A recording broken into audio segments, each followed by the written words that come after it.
வணக்கம் நண்பர்களே. இன்னைக்கு கஞ்சா வழக்குகள், அதாவது என்டிபிஎஸ் ஆக்ட், அதில் ஒரு சிலர் என்ன செய்வாங்க அப்படின்னா, கிலோ எத்தனை கிலோ இருந்தாலும் சரி, 6 கிலோ 7 கிலோ 10 கிலோ 100 கிலோ இப்படின்ற வழக்குகளில் மாட்டிடுவாங்க. அப்போ என்ஐபிசிஐடின்னு சொல்லி இதுக்குன்னு தனி போலீஸ் இருக்காங்க. நார்கோட்டிக் இன்ஃபர்மேஷன் புரோ சிஐடின்னு தனியாகவே இருக்காங்க. ஒவ்வொரு மாவட்டங்கள்லேயும் இருக்காங்க கஞ்சா வழக்குகள் பிடிக்கிறதுக்குன்னு. இதை பிடிக்கிறவங்க என்ன செய்கிறாங்க அப்படின்னா, என்டிபிஎஸ் அப்படின்னு சொல்லக்கூடிய கஞ்சா வழக்குகள், அதாவது essential commodities narcotic drugs psychotherapy sections act, அந்த கோர்ட்டில் இவர் ப்ரொடியூஸ் பண்ணுவாங்க. அப்போ இவர் ஒரு வழக்கில் ஒரு கைதியை அரெஸ்ட் பண்ணிட்டாங்க. அரெஸ்ட் பண்ணிவிட்டு அவர் ஜெயிலில் இருக்கிறார். பெயில் எத்தனை நாளில் சார் கிடைக்கும்னு சிலர் கேட்பாங்க. அப்போ ஃபஸ்ட்டு பெயிலாக இருந்தால் ஒரு 30 days விட்டு 31ஆவது நாள் பெயில் போட்டிங்கன்னா பெயில் கிடைச்சிடும். திஸ் இஸ் த ஃபஸ்ட்டு எஃப்ஐஆர்னால. இதுவே அடிக்கடி கேபிச்சுவலாகவே இந்த கஞ்சா வழக்கில் அவர் நிறையா மாட்டிகிட்டு இருக்கிறாரு, நிறையா கேஸில் இது மாதிரி இருக்கிறாரு அப்படின்னா அவர் என்ன செய்வாங்க அப்படின்னா, வெளியில் விட மாட்டாங்க. அப்போ ஒரு 2 years 3 years ஜெயிலே இருப்பார்.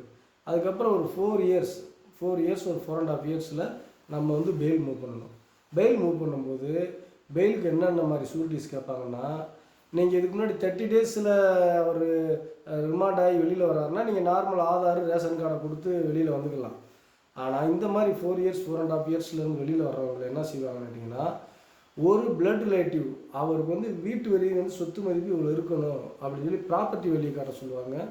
ரெண்டாவது கவர்மெண்ட் சூரிட்டிஸ் யாரை வேணாலும் இருக்கலாம். புரியுங்களா? கன்சால்டேட் பேர் இல்லாதவங்க, பெர்மனன்ட் போஸ்டிங்கில் இருக்கிறவங்க யாராக வேணாலும் இருக்கலாம். அவங்க என்ன டிபார்ட்மெண்ட்டாக இருந்தாலும் சரிதான். கவர்மெண்ட் போஸ்டிங் என்ன சேலரியில் இருக்கணுன்ற அவசியம்லாம் இல்லை. Any government securities. அதுபோக மினிமம் 1 லட்ச ரூபா டெபாசிட் கட்டுங்க அப்படின்னு சொல்லி இந்த மாதிரியான சூரிட்டிஸ் தான் இது வரைக்கும் கொடுத்துட்ருக்குறாங்க.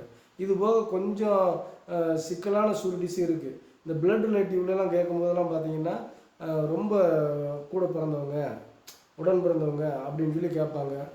ஃபாதர் மதர் இவங்க தான் பிளட் ரிலேட்டிவில் வருவாங்க. அதில் மெயினாக சொத்து அட்டாச் பண்ண சொல்லிடுவாங்க. இந்த கவர்மெண்ட் சூரிட்டிஸில் நிறையா பேருக்கு டவுட் வரும். சார் இவர் டிரான்ஸ்போர்ட்டில் டிரைவராக இருக்கார் சார், கார்பரேஷனில் தான் ஸ்கூலில் வேலைக்குறாங்க சார்.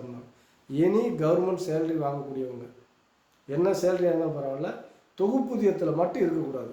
பெர்மனன்ட் போஸ்டிங்கில் இருக்கவங்களா இருக்கணும். சிலர் கன்சால்டேட் பேரில் ஜிஹெச்சில் வேலை பார்த்துட்டு இருப்பாங்க, அவங்களெல்லாம் not allowed. Any permanent posting அவங்கள கவர்மெண்ட் சூரிட்டியை அக்செப்ட் பண்ணிக்கிடுவாங்க. இவங்களுக்கு கண்டிப்பான முறையில் பெயில் கிடைக்கும். முறையாக இவங்களும் வாய்தா அட்டன் பண்ணலைன்னா இவங்களுக்கும் வாரண்டை போட்டு மறுபடியும் ரிமாண்ட் பண்ணி உள்ள வச்சுருவாங்க.